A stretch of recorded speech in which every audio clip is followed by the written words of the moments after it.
Asap hitam mengepul di pelabuhan Mukalla, kapal hancur, kendaraan lapis baja hangus, dan ironisnya, serangan ini bukan datang dari musuh lama, melainkan dari sekutu sendiri. Saudi Arabia mengebom kota pelabuhan Yaman setelah laporan pengiriman senjata dari Uni Emirat Arab untuk kelompok separatis STC. Dalam hitungan minggu, persaingan yang selama ini disembunyikan rapat-rapat meledak menjadi konfrontasi terbuka. Jika koalisi yang dibangun untuk melawan Houthi kini saling menembak, siapa sebenarnya lawan utama di Yaman? Dan apa yang sedang diperebutkan di balik Mukalla? Tetap di sini, karena ironi terbesar konflik Uni Emirat Arab versus Saudi di Yaman ini baru akan terungkap di bagian akhir. Sejak 2014, Arab Saudi dan Uni Emirat Arab menjadi dua pilar utama dalam koalisi militer yang dipimpin Saudi untuk melawan pemberontak Houthi di Yaman. Saudi menggalang dukungan negara-negara Teluk dan Arab lainnya untuk membantu mengembalikan pemerintah Yaman yang diakui internasional setelah Houthi merebut ibu kota Sanaa.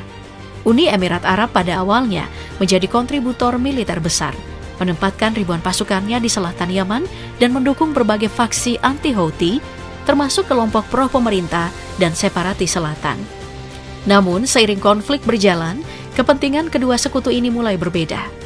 Riyadh fokus pada stabilitas dan juga mencegah pengaruh Iran lewat Houthi, sementara Abu Dhabi mengejar kepentingan strategisnya sendiri di wilayah selatan dengan memperkuat aktor lokal seperti STC.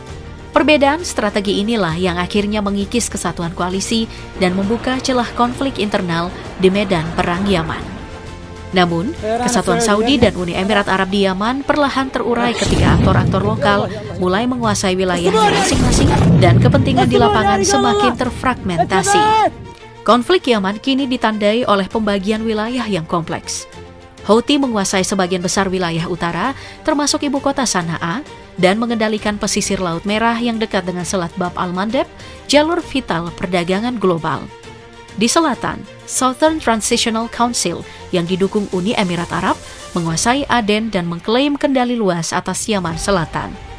Hadrami Elite Forces memegang peran penting di Hadramaut, sementara Yemeni National Resistance Forces beroperasi di wilayah pesisir barat.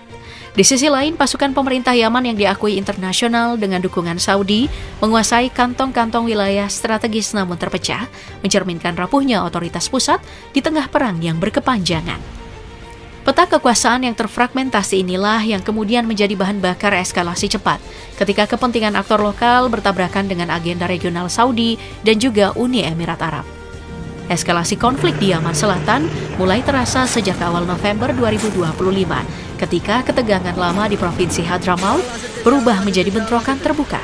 Di wilayah ini, rivalitas antara Hadramaut Tribal Alliance alias HTA yang didukung Saudi dan pasukan Southern Transitional Council alias STC yang disokong Uni Emirat Arab semakin memanas. Upaya pasukan keamanan pro-STC untuk membangun pos pemeriksaan di wilayah suku Humum memicu bentrokan dengan kelompok pro-HTA, melukai belasan orang dan meningkatkan kekhawatiran bahwa STC tengah menyiapkan langkah untuk menguasai pedalaman Hadramaut. Ketegangan diperparah ketika pemimpin HTA Amir bin Hubrais mengerahkan pasukan untuk merebut sektor ladang minyak Petromasila, sinyal bahwa konflik tak lagi sekadar politik tetapi juga ekonomi dan sumber daya. Memasuki awal Desember 2025, eskalasi berubah menjadi ofensif terbuka. STC meluncurkan operasi militer besar bertajuk The Promised Future, menargetkan sisa wilayah Hadramaut yang masih dikuasai pemerintah Yaman.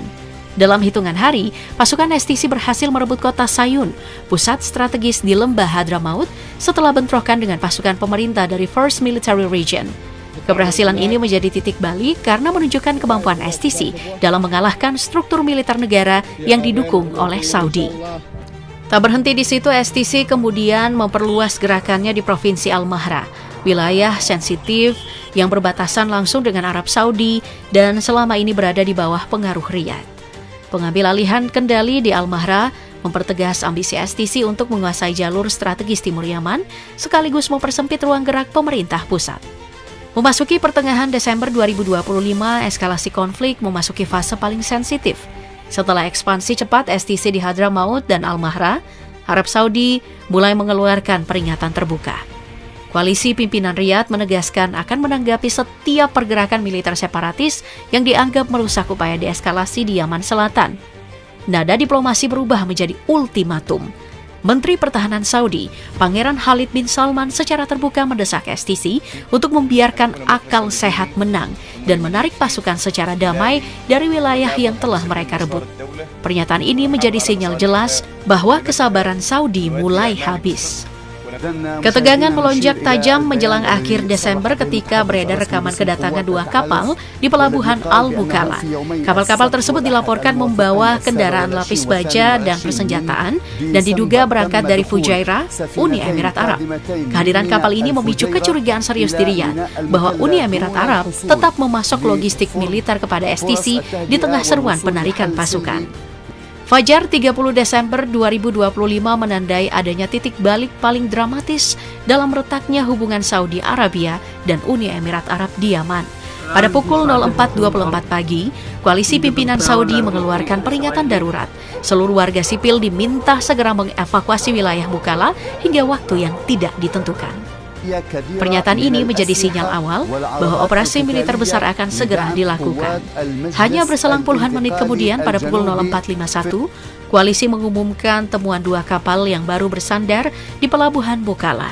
Dilaporkan datang dari pelabuhan Fujairah, Uni Emirat Arab, dan diduga membawa kendaraan lapis baja serta persenjataan berat. Pada pukul 04.58 pagi, peringatan berubah menjadi aksi.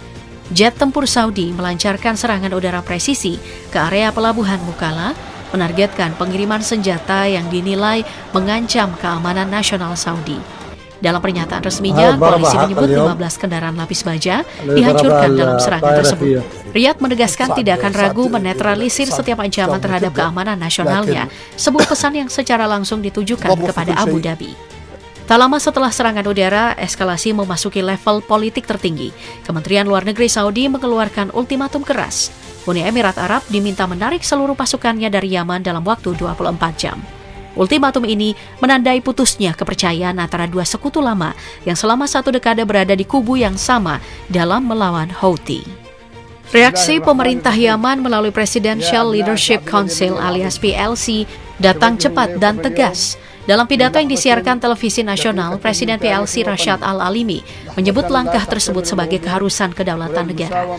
Ia membatalkan perjanjian pertahanan bersama dengan Uni Emirat Arab, mengumumkan blokade udara, laut, dan darat selama 72 jam, serta menetapkan status darurat nasional selama 90 hari.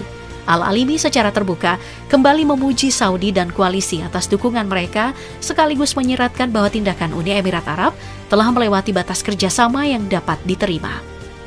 Dari Abu Dhabi, tanggapan Uni Emirat Arab disampaikan melalui pernyataan resmi Kementerian Pertahanan.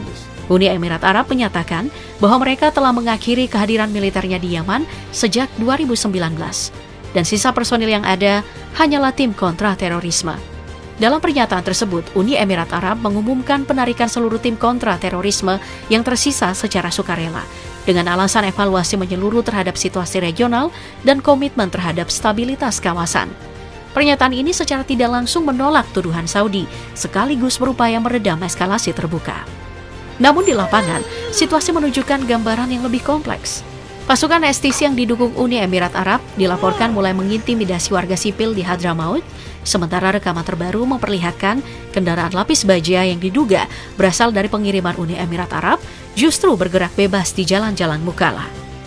Fakta bahwa sebagian besar kendaraan tersebut tampak tidak hancur memunculkan spekulasi bahwa serangan udara Saudi lebih bersifat pesan strategis ketimbang upaya penghancuran total. Hari itu, Bukala menjadi simbol perubahan besar dari kota pelabuhan strategis menjadi panggung terbuka konfrontasi Saudi-Uni Emirat Arab, sebuah konflik sekutu melawan sekutu yang mengancam mengubah arah perang Yaman secara permanen. Respon komunitas internasional atas eskalasi Saudi-Uni Emirat Arab di Yaman mencerminkan kegelisahan yang luas. Sejumlah pakar keamanan Arab Saudi menilai konflik ini sebagai akibat campur tangan eksternal yang inkonsisten. Salah satu analis Saudi menyindir keras pesan Amerika Serikat. Ketika fasilitas energi Saudi diserang, Washington diam. Namun saat Riyadh membuka jalur deeskalasi dengan Iran, justru tekanan dan ketegangan kembali dipantik. Dari sisi berlawanan, Houthi memanfaatkan retaknya koalisi dengan melontarkan klaim provokatif, termasuk tudingan bahwa Uni Emirat Arab pernah meminta mereka menyerang proyek raksasa NEOM. Sebuah pernyataan yang meski belum terverifikasi memperkeruh perang narasi regional. Amerika Serikat sendiri menyerukan penahanan diri dan diplomasi, khawatir konflik antar sekutu ini justru memperluas ketidakstabilan. Di balik reaksi tersebut, akar konflik terletak pada dua visi yang bertolak belakang. Saudi mendorong Yaman yang relatif utuh demi keamanan perbatasan dan meredam Houthi, sementara Uni Emirat Arab fokus membangun pengaruh melalui aktor lokal di selatan. Dampaknya langsung terasa pada perang melawan Houthi. Front anti-Houthi melemah, memberi ruang bagi mereka untuk menguat. Perebutan provinsi Hadramaut dengan ladang minyak Al-Masilah dan pelabuhan Mukalla menegaskan bahwa konflik ini juga soal sumber daya dan jalur strategis. Peristiwa akhir Desember 2025 menunjukkan persaingan regional memasuki fase yang lebih berbahaya, dan sekali lagi rakyat Yaman menjadi korban utama dari ambisi geopolitik yang saling bertabrakan.